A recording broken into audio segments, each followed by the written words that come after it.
In a quiet Nigerian town, a man of God was loved, trusted, even worshipped.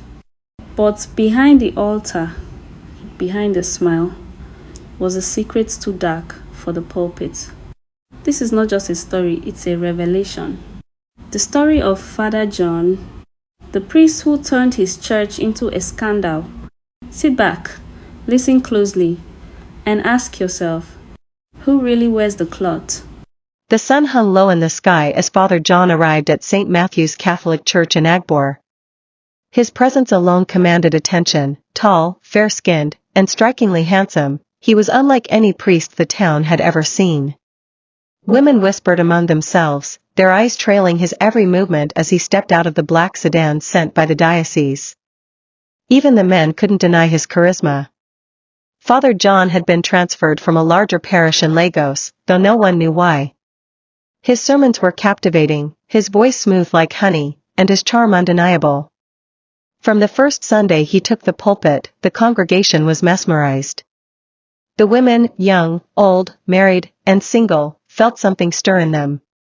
Something they dared not name. But behind the sacred robes and the holy scriptures, Father John harbored secrets.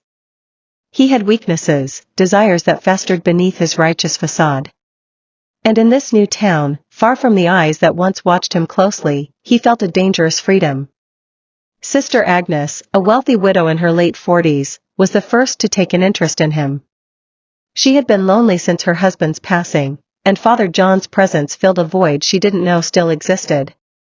She became his most devoted supporter, always the first to arrive for Mass and the last to leave. Then there was Cecilia, the young choir leader with a voice as angelic as her beauty. She had never paid much attention to priests before, but something about Father John's gaze made her stomach flutter. She lingered after rehearsals, hoping for just a moment alone with him.